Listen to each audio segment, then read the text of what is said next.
Bueno, pues esta tarde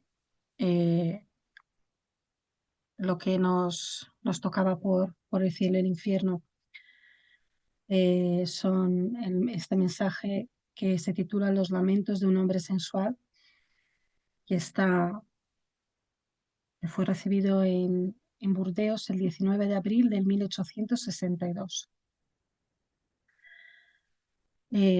Lo vamos a ver dentro de este capítulo de los espíritus en sufrimiento.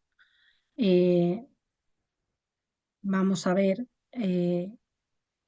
igual que en la misma línea, ¿no?, que todos los otros, eh, la condición de ese espíritu es muy similar al que vimos la semana pasada que nos trajo Karina. Eh, Vamos a ver también el porqué, ¿no?, del sufrimiento. Ya veremos aquí que este espíritu ha avanzado bastante. Y en esta misma línea también vamos a ver que se van a repetir un poco las consignas que nos traen estos espíritus, ¿no? Vamos a empezar leyendo este mensaje. Yo lo he repartido conforme un poco la temática de lo que nos va a ir hablando. En esta primera parte del mensaje, el espíritu nos dice que en la actualidad soy menos desdichado porque ya no siento la cadena que me sujetaba al cuerpo. Por fin estoy libre, si bien todavía me falta la expiación. Es preciso que repare el tiempo perdido si no quiero que mis padecimientos se prolonguen. Espero que Dios vea la sinceridad de mi arrepentimiento. Vamos a ver más adelante con la codificación estos tres requisitos, ¿no?, para nuestra alma, para nuestra evolución como espíritu: el arrepentimiento, la expiación y la reparación. En esta segunda parte nos habla, como casi todos los espíritus, respecto de la oración y de su importancia. Nos dice: rogad aún por mí, os lo suplico. Hombres, hermanos míos, he vivido solo para mí y ahora debo expiar y sufrir por ello. Que Dios os conceda la gracia de que os evitéis los espinos que ahora me destrozan. Proseguid por el ancho camino del Señor y rogad por mí, que abuse de los bienes que Dios presta a sus criaturas. En este mensaje, en esta parte del mensaje, pues eso, ¿no?, nos habla de la importancia de la oración. Dice: rogad aún por mí, ¿no?, porque ya habían estado orando por él, pero que aún lo seguían necesitando. Y nos comenta que él utilizó los bienes que Dios le prestaba solamente para él. Y ahora en esta tercera parte del mensaje, el Espíritu nos viene a traer algunas advertencias eh, respecto de cómo, de cómo convivir, ¿no?, con la parte espiritual y la material. Y nos dice que quien subordina los instintos brutales, la inteligencia y los buenos sentimientos que Dios le ha dado, se hace semejante al animal al que muchas veces maltrata. Es decir, nos viene a decir que el hombre, si se rinde solamente a sus instintos y pone su inteligencia y sus sentimientos a la voluntad, solamente a los caprichos de estos instintos, pues al final no se diferencia mucho de los animales que solamente se rigen por los instintos, ¿no? Y nos dice que el hombre debe emplear con sobriedad los bienes de los cuales es depositario, Debe habituarse a vivir considerando la eternidad que le aguarda y, en consecuencia, despojarse de los goces materiales.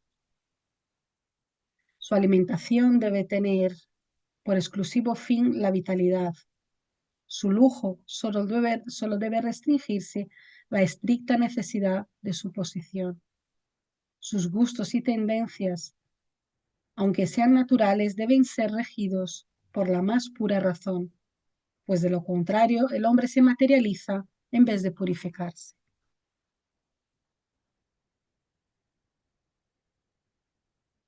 Y nos va a seguir hablando de ello, ¿no? De las pasiones humanas. Y nos dice, las pasiones humanas son como lazos que se hunden en la carne. Por lo tanto, no los ajustéis más aún. Vivid, pero no os comportéis como los sensuales. No imagináis el precio que deberéis pagar por eso cuando retornéis a la verdadera patria. Las pasiones terrenales os despojan antes de dejaros de modo que llegáis desnudos, absolutamente desnudos, ante el Señor. Cubríos de buenas obras, ellas os ayudarán a franquear la distancia que os separa de la eternidad. Como un manto brillante, esas obras ocultarán vuestras torpezas humanas. Envolveos con la caridad y el amor, vestimentas divinas que nadie podrá arrebataros. Pues este espíritu pues nos recuerda a lo largo de su mensaje y nos advierte de lo que realmente es importante, ¿no? En la vida, pues cosas que nosotros sabemos y que en el día a día muchas veces ante esta avalancha materialista en la que vivimos, pues nos vemos arrastrados, ¿no? Pero lo importante es conocer ese camino, ¿no? Y luego la última parte del mensaje es una instrucción del guía del medium que ha recibido este espíritu, ¿no? Que, que nos va también a hablar un poco de la situación de este espíritu. Y nos dice, este espíritu está en el camino del bien, puesto que además de su arrepentimiento, expone consejos para evitar los peligros de la ruta que él recurrió.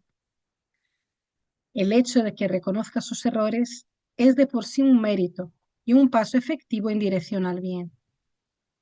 Es por eso que su situación, aunque no sea dichosa, tampoco es la de un espíritu sufridor, porque está arrepentido. Ahora le falta la reparación, que cumplirá en otra existencia de pruebas. No obstante, antes de llegar a ella, ¿sabéis cuál es la situación de esos hombres de vida sensual que no han dado a su espíritu otra actividad aparte de la de inventar nuevos placeres? La influencia de la materia los acompaña más allá de la tumba y la muerte no pone término a esos apetitos que, estimulados por la vista, tan limitada como lo fuera en la tierra, en vano procuran satisfacer. La nulidad de las ocupaciones intelectuales durante la vida del cuerpo acarrea naturalmente la nulidad del trabajo espiritual después de la muerte. Mira qué advertencia nos trae el guía del medium, ¿no? Que cuando durante la vida no nos dedicamos a pensar en realmente cómo es la vida, ¿no? Indagar, ir más allá, eh, esto va a acarrear también de forma natural la nulidad del trabajo espiritual después de la muerte.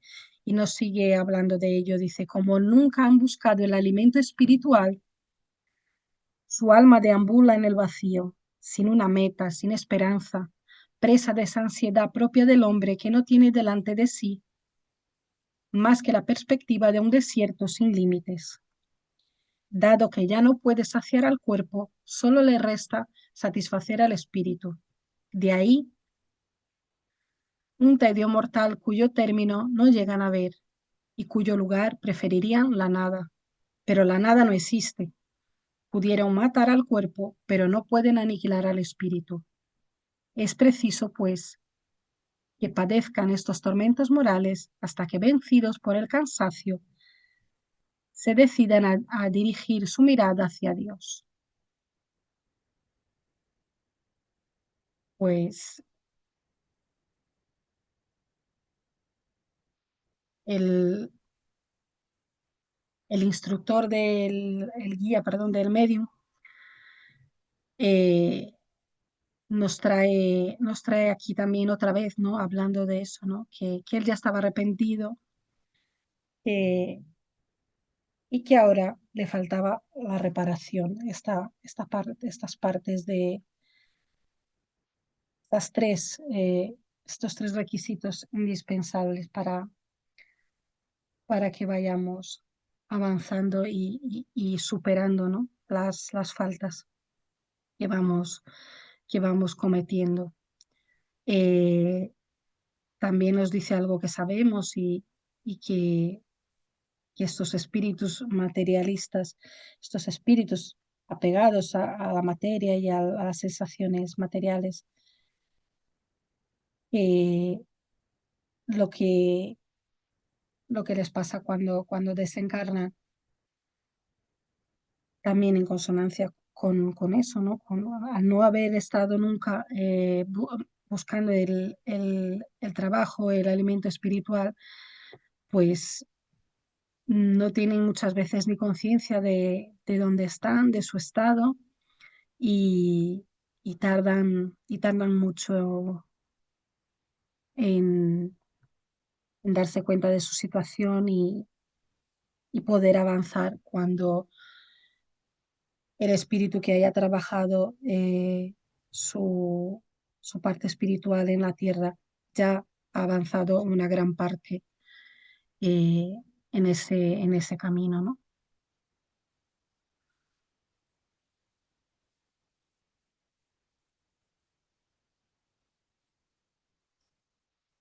Eh, Como yo decía, ¿no? Vemos que casi todas estas comunicaciones se repiten respecto de eso, ¿no? De las peticiones de oraciones, eh, la necesidad y la eficacia de ellas y, y respecto de ello os he traído algo que ya habíamos visto en este mismo libro, En el cielo y el infierno, que nos habla del tránsito y nos dice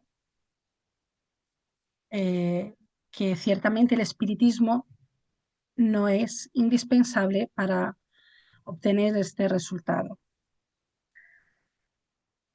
Así es que no tiene pretensión de que solo él pueda asegurar la salvación del alma, pero la facilita por los conocimientos que procura, los sentimientos que se inspira y las disposiciones en las cuales coloca el espíritu, a quien hace comprender la necesidad de mejorarse. Además, da los medios de facilitar el desprendimiento de otros espíritus en el momento que dejan la envoltura terrestre y de abreviar el término de la turbación por la plegaria y la evocación. Por la oración sincera, que es una magnetización espiritual, se provoca una desagregación más pronta del fluido perispiritual. Por una evocación dirigida discretamente y con prudencia, y animando con palabras de benevolencia, se saca al espíritu del sopor en que se encuentra y se le ayuda a reconocerse más pronto. Si está sufriendo, se le incita al arrepentimiento, el único que puede abreviar los sufrimientos.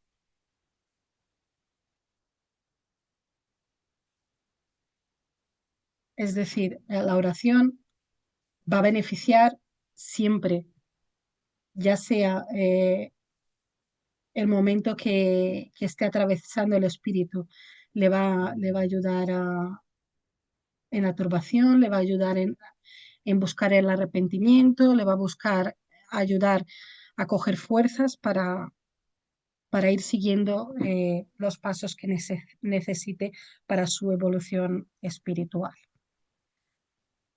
Os traigo también el cielo y el infierno, también algo que ya hemos visto, que es el Código Penal de las penas futuras, que nos va a hablar eh, de estos tres requisitos, ¿no? Y nos dice que el arrepentimiento, la expiación y la reparación son las tres condiciones necesarias para borrar las huellas de una falta y sus consecuencias. El arrepentimiento es va a ser el primer paso hacia la mejora, pero no va a ser suficiente y van a ser necesarios luego la expiación y la reparación. He traído uno a uno, sobre todo, o por lo menos para mí, el más complicado de entender era la expiación, quizás por la carga que siempre, por lo menos yo personalmente he tenido con esta palabra, no me parecía una carga muy grande, ¿no? El término espiar, no sé si por esa connotación que ha tenido siempre por la iglesia y por la forma de decirlo, ¿no? Pero eh, son términos que yo creo que merecen la pena ir aclarando poco a poco. Vamos a empezar por el arrepentimiento,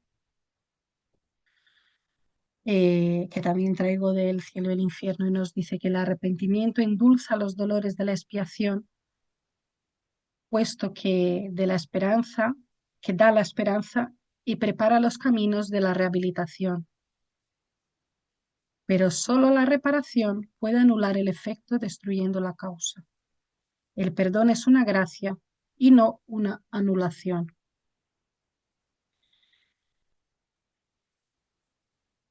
También,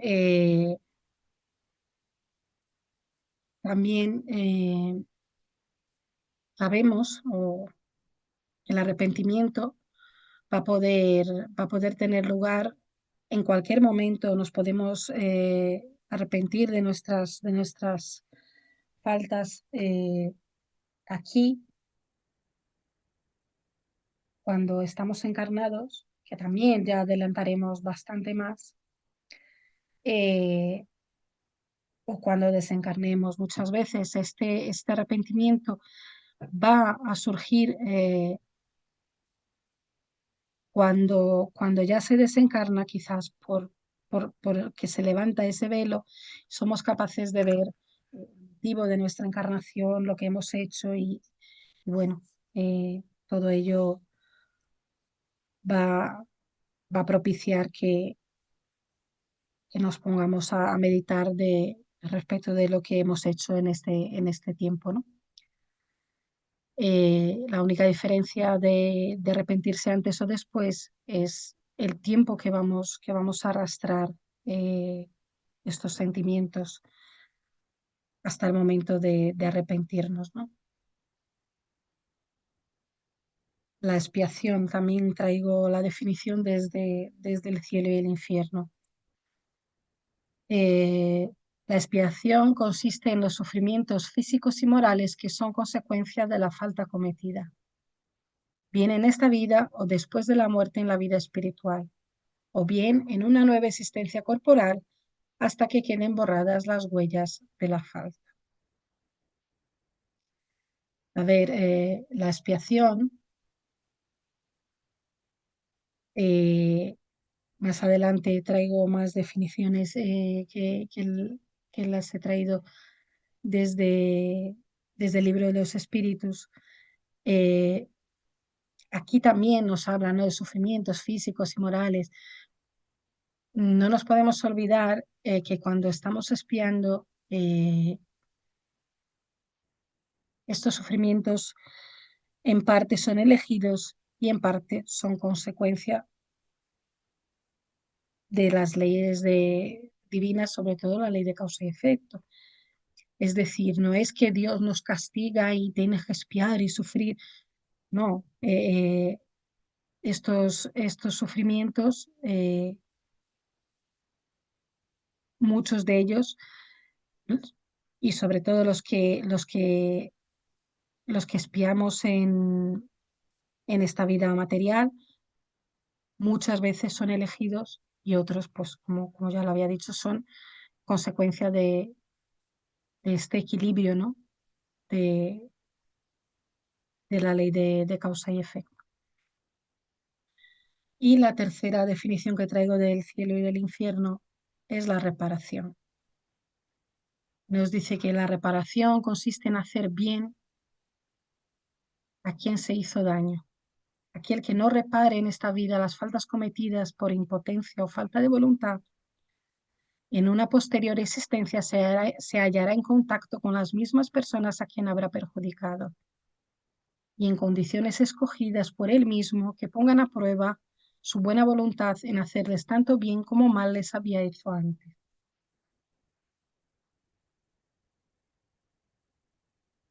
Más de lo mismo, ¿no? Esta reparación es, eh, es algo natural, que es parte de ese equilibrio, ¿no? Y de este camino para borrar las huellas de estas faltas, ¿no? Eh, Muchas veces nosotros mismos elegimos la forma, ¿no? No es que Dios nos castiga y bueno, no has solucionado esto con esta persona, pues bueno, la otra encarnación vas a volver con ella, como muchas veces lo escuchamos, ¿no? Eh, las condiciones en las que vamos a hacer y las formas las elegimos nosotros mismos cuando nos damos cuenta de estas faltas y queremos reparar este daño que hemos hecho, ¿no? Y que muchas veces con la ley del olvido, cuando llegamos aquí, por mucha buena voluntad que tengamos, no logramos hacerlo. Y bueno, y tenemos que tener en cuenta también que no todas las faltas ocasionan siempre un perjuicio directo.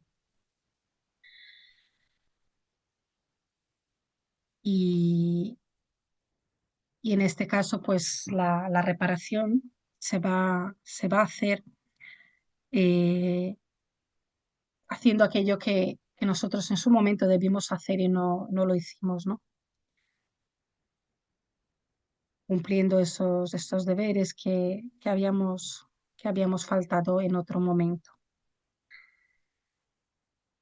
En resumen, bueno, practicando el bien para, para contrarrestar pues, algún mal que hayamos podido ocasionar en otro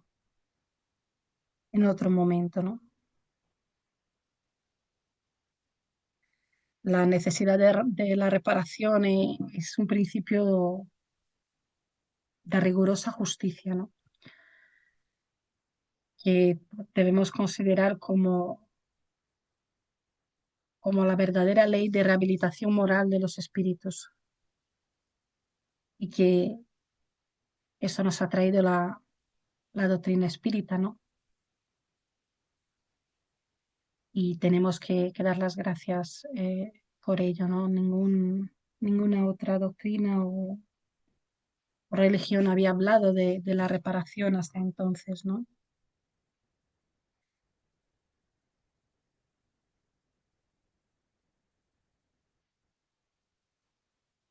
En Manual Práctico de las Manifestaciones Espíritas eh,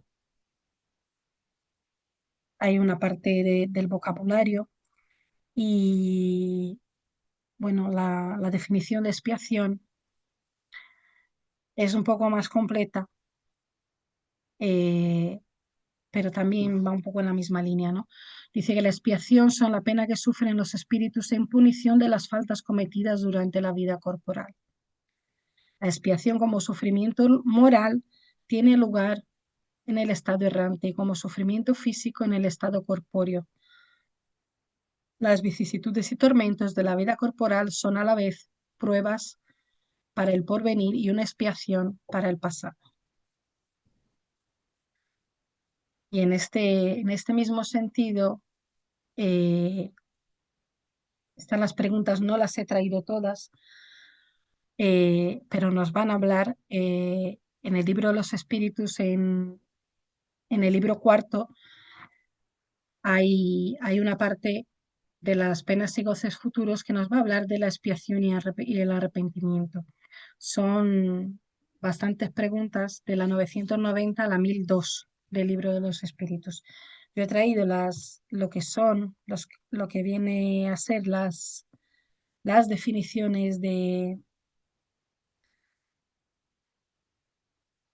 arrepentimiento, de la expiación, ¿no? Y de la reparación, pero ahí nos va a hablar detalladamente de todo ello, eh,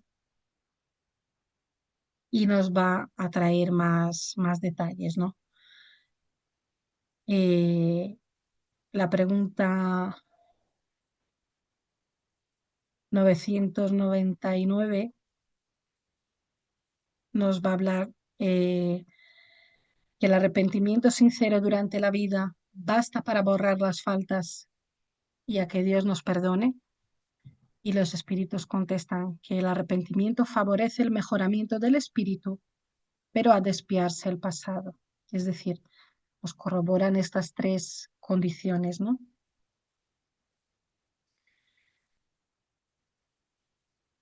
La 998 nos habla, se verifica la expiación en el estado corporal o en el estado de espíritu.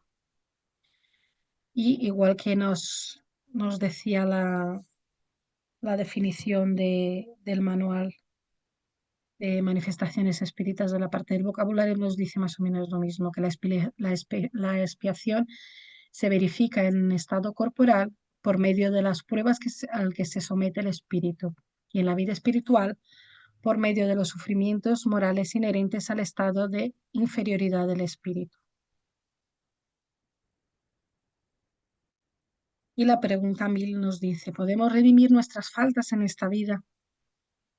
Y nos contestan los espíritus que sí, reparándolas, pero re- no creáis redimiríais con algunas pueriles privaciones o haciendo donaciones para después de vuestra muerte, cuando ya no necesitáis lo que dais.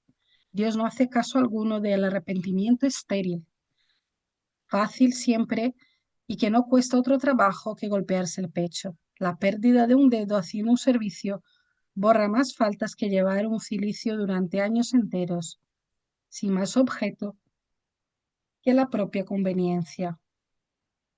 Solo con el bien se repara el mal, y ningún mérito tiene la reparación si no afecta al hombre ni en su orgullo ni en sus intereses materiales.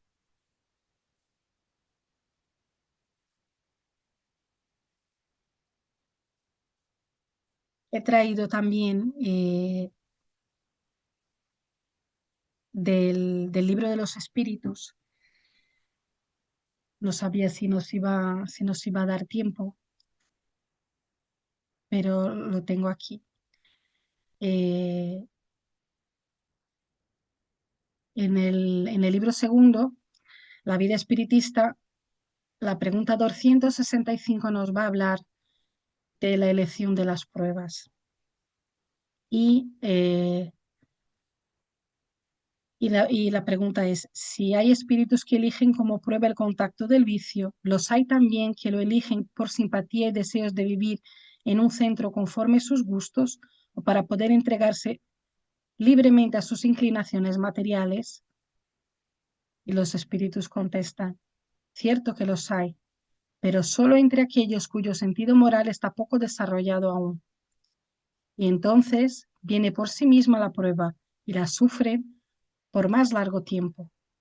Tarde o temprano comprenden que la saciedad de las pasiones brutales les reporta deplorables consecuencias, que sufrirán durante un tiempo que les parecerá eterno, y que Dios puede dejarles en este estado hasta que comprendan su falta y soliciten por sí mismos redimirlas con pruebas provechosas. Pues el libre albedrío, ¿no? El libre albedrío Y el saber que cuanto más nos afastamos y nos distanciamos de las leyes divinas, pues más vamos a sufrir, ¿no? En el sentido moral y en el sentido de no haber, arrepentirnos de no haber cogido el camino correcto, ¿no? También os traigo del Evangelio. En el capítulo 16 no se puede servir a Dios y a las riquezas, la instrucción de los espíritus, la verdadera propiedad. En el epígrafe, en el punto 9, los puntos 9 y 10, que son el mensaje de un espíritu protector, nos hablan respecto de estos bienes, ¿no? Y nos vienen a decir que el hombre no posee en propiedad, sino lo que puede llevarse de este mundo. Lo que encuentra cuando llega y lo que deja cuando se va, lo goza mientras permanece en él, pero puesto que está obligado a abandonarlo, solo tiene el usufructo y no la posesión real. ¿Qué posee, pues? Nada de lo que puede ser de uso para él, para el cuerpo, y si todo lo que es para el uso del alma, la inteligencia, los conocimientos, las cualidades morales, esto es lo que trae y lo que se lleva, lo que ninguna persona puede quitarle, y lo que servirá en el otro mundo más aún que en este. De él depende el ser más rico cuando se va que cuando llega, porque de lo que haya adquirido en bien depende su posición futura. Cuando un hombre va a un país lejano, arregla su pacotilla de objetos que tienen salida en el país, pero no se carga con aquellos que serían inútiles. Haced lo mismo para la vida futura, haced provisiones de todo lo que podría serviros. Al viajero que llega a una posada se le da buena habitación si puede pagarla. Al que tiene poca cosa se le da una menos cómoda. En cuanto al que no tiene nada, duerme en la paja. Esto sucede al hombre. Cuando llega al mundo de los espíritus, su colocación está subordinada a su haber, pero no paga con oro. Nadie le preguntará cuánto dinero teníais en la tierra, qué rango ocupabais. No se le tomará en cuenta el valor de sus bienes ni sus títulos, sino el número de sus virtudes, pues con esta cuenta el artesano puede ser más rico que el príncipe. Aquí no se compran los puestos, sino que se ganan con el bien que se haya hecho. Con la moneda terrestre podéis haber comprado campos, casas o palacios, pero aquí se paga con las cualidades del corazón. ¿Sois ricos de estas cualidades? Sed bienvenido y podéis ir a la primera clase de donde os esperan todas las felicidades. ¿Sois pobres de ellas? Id a la última, en la que seréis tratados en razón de vuestro haber. Su mensaje de Pascal en Génova, 1860. Luego hay otro el epígrafe, en el ítem 10, hay otro mensaje de un espíritu protector que nos dice que los bienes de la tierra pertenecen a Dios que los da según su voluntad, no siendo el hombre más que un usufructuario, el administrador más o menos íntegro e inteligente. Vale tan poco la propiedad individual del hombre que Dios burla a menudo todas las previsiones y la fortuna escapa al que cree poseerla con los mejores títulos. Puede que digáis que así se comprende en cuanto a la fortuna hereditaria, pero que no es lo mismo con la que uno adquiere con su trabajo. Sin duda que sí hay una fortuna legítima, es la que se adquiere honrosamente, porque una propiedad no se adquiere legítimamente sino cuando para poseerla no se ha hecho daño a nadie. Se pedirá cuenta a un maravedí mal adquirido en perjuicio de otro, pero de que un hombre deba su fortuna a sí mismo, se sigue que pueda llevarse más cuando muere. Los cuidados que toma para transmitirla a sus descendientes no son superfluos muchas veces, porque si Dios no quiere que hereden, nada podrá prevalecer contra su voluntad. ¿Puede acaso usar o abusar impunemente de ella toda su vida sin tener que dar cuentas? No permitiéndole adquirirla, Dios ha podido recompensarle durante esta vida sus esfuerzos, su valor y su perseverancia, pero solo se hace servir para satisfacción de sus sentidos o de su orgullo. Si viene a ser una causa de pecado entre sus manos, más le hubiera valido no poseerla. Pierde por un lado lo que ha ganado por otro, anula el mérito de su trabajo y cuando deja la tierra, Dios le dirá que ya recibió su recompensa. Espíritu Protector, Bruselas, 1861. Bueno, hasta aquí.